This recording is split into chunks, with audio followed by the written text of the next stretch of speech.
हो सकता है आप म्यूचुअल फंड में निवेश कर रहे हो या आपने म्यूचुअल फंड में निवेश का प्लान बनाया है, और वो भी डाइवर्सिफिकेशन के कंसेप्ट को ध्यान में रखते हुए। लेकिन क्या सच में आपका पोर्टफोलियो डाइवर्सिफाई है या वो कहीं ओवरलैप हो रहा है, और वो चेक कैसे करेंगे, यही जानेंगे आज के वीडियो में। पहले तो बात करेंगे डाइवर्सिफिकेशन की। ये चैनल की वीडियो में या कहीं और भी हमने पढ़ा होगा डाइवर्सिफिकेशन के बारे में। आसान भाषा में डाइवर्सिफिकेशन के बारे में बोले तो इन्वेस्टमेंट का एक ऐसा तरीका जिससे रिस्क कम से कम हो, रिटर्न तो ज़्यादा चाहिए, इसीलिए तो हम इन्वेस्टमेंट करते हैं, लेकिन उसके लिए रिस्क को कंट्रोल में रखते हुए कैपिटल को डिस्ट्रॉय होने से बचाना ज़्यादा महत्वपूर्ण हो जाता है। म्यूचुअल फंड इन्वेस्टिंग में डाइवर्सिफिकेशन रखना है तो सबसे पहली बात तो हमें सेक्टोरियल फंड से दूर रहना होगा। हमें ऐसा म्यूचुअल फंड देखना होगा जो मल्टीपल सेक्टर से जुड़ा हो। यही चीज़ अगर हम स्टॉक्स के बारे में करें तो भी हमें देखनी होगी।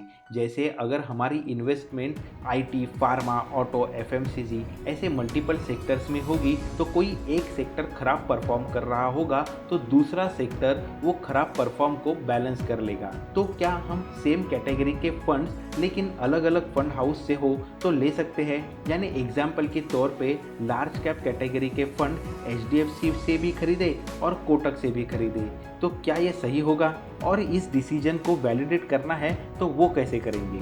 इसके लिए हमें चेक करनी होगी फंड की ओवरलैपिंग। इसे हम एग्जाम्पल से ही समझते हैं ना। भले हमारे फंड्स एक ही कैटेगरी के हैं, लेकिन डाइवर्सिफिकेशन को मेंटेन करने के लिए उनके फंड हाउस अलग अलग है। तो क्या सच में इनमें डाइवर्सिफिकेशन मेंटेन है? ये समझने के लिए हमें जाना होगा thefundu.com वेबसाइट पे। दोस्तों, पहले तो ये कोई पेड प्रमोशन है नहीं, मुझे अपने एक्सपीरियंस और रिसर्च से जो सही और आसान लगा है वो मैं आपको बता रहा हूँ। जैसे ही हम ये वेबसाइट में एंटर करेंगे, यहाँ के टूल सेक्शन में जाके हम ओवरलैपिंग टूल एक्सेस कर पाएंगे, जहाँ पे हम हमारे म्यूचुअल फंड्स के ओवरलैपिंग चेक कर सकते हैं। यहाँ पे टूल्स पे जाके यहाँ पे मल्टीपल ऑप्शन हैं, उनमें से पोर्टफोलियो ओवरलैप का ऑप्शन चूज करके यहाँ पे जो स्कीम ए और स्कीम बी है उनमें हम हमारे पोर्टफोलियोज के नाम एंटर करके ओवरलैपिंग चेक कर सकते हैं। फिर वो कोई भी लार्ज कैप हो, स्मॉल कैप हो या कोई भी फंड हो। एग्जाम्पल के लिए हम ले लेते हैं एक्सिस का ब्लू चिप फंड,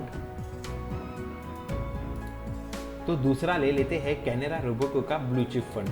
दोस्तों, ये दोनों भी लार्ज कैप फंड ही है। यहाँ पे गो को क्लिक करने के बाद जितना भी ओवरलैपिंग है वो हमें दिखाई देगा। अभी हम देख सकते हैं ये दोनों फंड में 63% जो स्टॉक्स है उनका ओवरलैपिंग है। यहाँ पे भी हम देख सकते हैं जो स्कीम ए यानी एक्सिस ब्लू चिप है, तो स्कीम बी यानी कैनरा रोबेको की ब्लू चिप इक्विटी स्कीम है। स्कीम ए यानी एक्सिस ब्लू चिप के टोटल 47 स्टॉक्स है, जिनमें से 19 स्टॉक्स है जो कॉमन नहीं है। तो वैसे ही यहाँ पे कैनरा रोबेको के 45 स्टॉक्स है, जिनमें से 17 स्टॉक कॉमन नहीं है। लेकिन ये दोनों फंड में जो स्टॉक्स कॉमन है वो टोटल 28 स्टॉक्स है। तो दोस्तों, अगर टोटल ओवरलैपिंग देखा जाए तो 63% का ओवरलैपिंग है। अभी जो भी कॉमन स्टॉक्स है उनकी परसेंटेज क्या है वो भी यहाँ पे हम लोग देख सकते हैं। जैसे ही हम नीचे स्क्रॉल करते हैं तो हमें कौन से कंपनी का कितना परसेंटेज म्यूचुअल फंड का हिस्सा है वो हमें समझ में आता है। अभी हम यहाँ पे एचडीएफसी बैंक का देखें तो तकरीबन दोनों भी म्यूचुअल फंड्स में सेम ही परसेंटेज एचडीएफसी बैंक का है। उसी तरीके के बाकी कंपनीज का भी परसेंटेज हम यहाँ पे चेक कर सकते हैं। दोस्तों, ये जो फंड हमने चेक किए वो लार्ज कैप कैटेगरी के थे। उसी तरीके से कोई स्मॉल कैप कैटेगरी के फंड हमें चेक करने हैं तो वो भी हम चेक कर सकते हैं। चलो हम एग्जांपल के लिए एसबीआई स्मॉल कैप ले लेते हैं, तो दूसरा कोई और small cap DSP small cap ले लेते हैं, और यहीं पे फिर से गो करेंगे तो ओवरऑल इनका कॉमन परसेंटेज कितना है वो दिखाई देगा। एसबीआई स्मॉल कैप के टोटल 59 में से 44 स्टॉक्स है जो अनकॉमन है।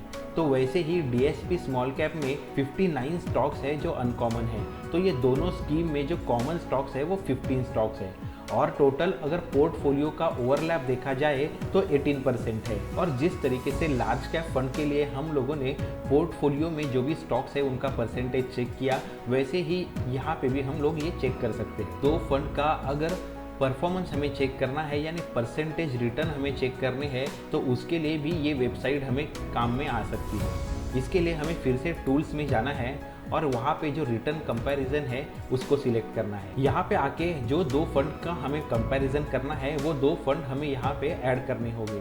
जो एग्जिस्टिंग दिखा रहा है उसे हम पहले रिमूव कर देते हैं। अभी यहाँ पे सर्च स्कीम में हमें एक्सिस फंड चेक करना है तो हम लोग एक्सिस फंड डाल देते हैं यहाँ पे।